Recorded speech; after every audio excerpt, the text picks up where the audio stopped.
This week on Africa Weekly, we visit Somalia, where minimal rain and failed harvests are forcing thousands to flee their homes. We're in Mozambique, where the discovery of rubies in 2009 has attracted thousands of miners and traffickers to the country. And we meet the last remaining Jews living in Egypt who are working hard to preserve their way of life. But first, here's a summary of the stories that made the headlines this week. The International Criminal Court is now in session. Judges sentenced former Congolese Vice President Jean-Pierre Bemba to a year in jail for bribing witnesses during his war crimes trial in an unprecedented case before the International Criminal Court. Bemba is already serving 18 years after being convicted of war crimes committed by his troops sent into the Central African Republic in 2002 to put down a coup. Meanwhile, the ICC ordered 297 victims of former Congolese warlord Germain Katanga to each receive a symbolic $250 in damages for a brutal 2003 attack on their village in the tribunal's first such award. At least 4 people were killed in northeastern Nigeria when suicide bombers blew themselves up in a village on the outskirts of Maiduguri city. The bombings triggered fires which burned down tents in the vast Muna camp on the outskirts of the city. The camp is home to tens of thousands of people who have fled the Boko Haram insurgency. 20 students died after a tree fell on them while they were swimming at a popular tourist destination called Kintampo Falls in Ghana in what's been described as a freak accident. The tree fell during a storm, and local police said the students would have had no time to react and would have been killed instantly by the impact. Madagascar has been named one of the world's worst countries for rural access to clean water. A WaterAid report marking World Water Day said Madagascar, Mozambique and Papua New Guinea are at the bottom of the table. For water distributors in Antananarivo, delivering water is a daily struggle that's only become more difficult as a result of regional drought and climate change. In 2 days, Libya rescued 420 migrants trying to cross the Mediterranean to Europe, but 3 were found dead and 30 reported missing. More than 250 African migrants were feared drowned in the Mediterranean on Thursday after a charity's rescue boat found 5 corpses close to 2 sinking rubber dinghies off Libya. Interior ministers, mainly from the central Mediterranean region, met in Rome to ramp up efforts to curb migration from Libya and promised there would be increased coordination and information sharing in a bid to tackle the root causes of migration. And cartoonists from Ivory Coast remember the victims of last year's terrorist attack in Grand Bassam by painting peace frescoes on the side of Bassam's football stadium as part of the country's annual comic festival. 19 people died on the 13th of March 2016 when gunmen opened fire at the popular beach resort.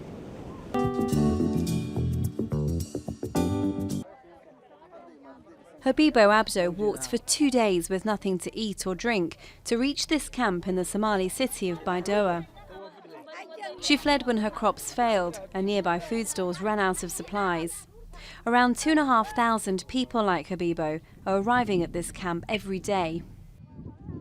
The drought has had a terrible impact. There's no water, people are dying, they're thirsty and hungry, and many of them are fleeing. The United Nations is warning of an unprecedented global crisis in Somalia, alongside South Sudan, Nigeria and Yemen. For Somalis, famine is a recent memory. 250,000 people died in the last famine in 2011, but this time some say it feels worse. This drought is more serious than in 2011. This time there's no more water. I've seen with my own eyes more than 30 people dead due to hunger or other illnesses. For several months, UNICEF has warned about the rising number of malnourished children admitted to its clinics across Somalia.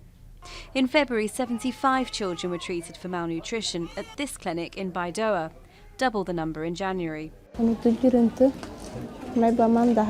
My daughter is ill. She vomits, she had cholera and started to get better, but she refused to breastfeed for more than 19 days.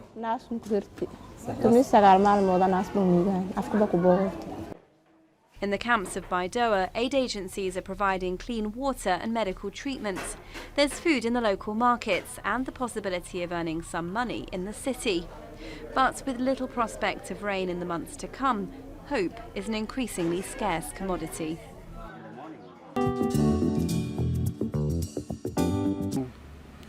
Rubies were only discovered in Mozambique in 2009 by a local woodcutter who didn't know what he'd found.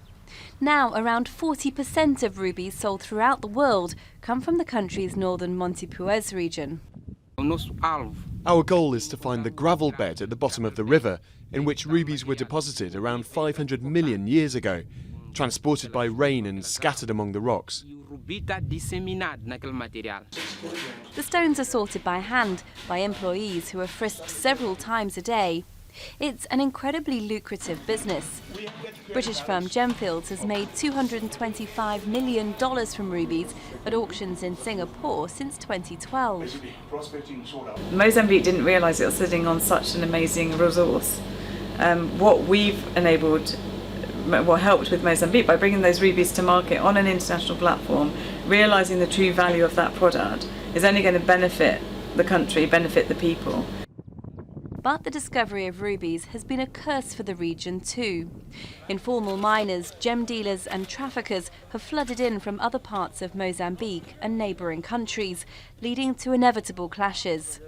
Last month, police launched a major operation, arresting over 3,500 people. Many miners denounce what they describe as police brutality. This time the police came and they started shooting. 2 people were hit over there in the forest. One was killed and the other is in hospital. The government is encouraging local miners to regulate their work by forming collectives.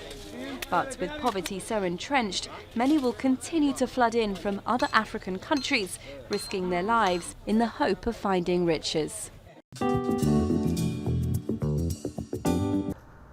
In this Cairo synagogue, Magda Haroun shows centuries-old Torah scrolls kept inside the Ark, a small piece of Egypt's vanishing Jewish heritage. Between 80,000 and 120,000 Jews lived in the country until the mid-20th century. Today, only 18 remain. Our numbers used to be bigger. But because of the old age of our members, at least 2 or 3 of them die every year. Magda is president of Cairo's Jewish community, tasked with helping to preserve its heritage. She's one of only 6 Jews living in the Egyptian capital. At 91 years old, her mother, Marcel, dreads to see centuries of Jewish history fade. J'en suis très affectée. It really affects me. And it makes me sad. But there's nothing I can do. It's too late. Many Egyptian Jews left or were forced out following the Arab-Israeli War of 1948. Amir Ramses made a 2013 documentary on the community. Screening the film in Cairo cinemas was a struggle before he eventually obtained clearance.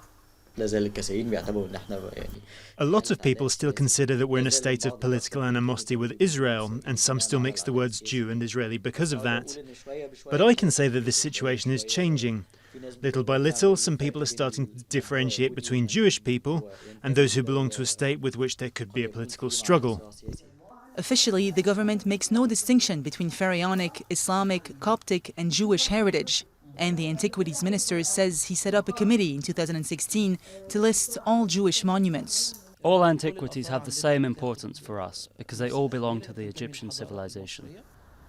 But some of the country's synagogues, like this one in the coastal city of Alexandria, need restoration. Although Egyptian Jews have been spared recent attacks targeting Christians, many prefer to keep a low profile, hoping to preserve for a little while longer their once flourishing community.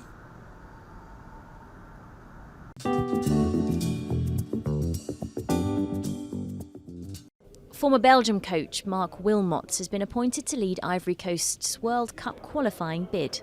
Despite being one of Africa's big guns and a regular World Cup qualifier, Ivory Coast flopped badly at the Africa Cup of Nations in February, crashing out in the first round. Wilmots said he intends to turn the African squad into a team that wants to win again.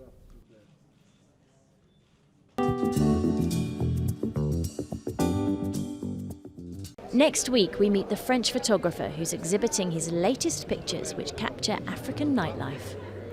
That's all from us here at Africa Weekly. Until next week.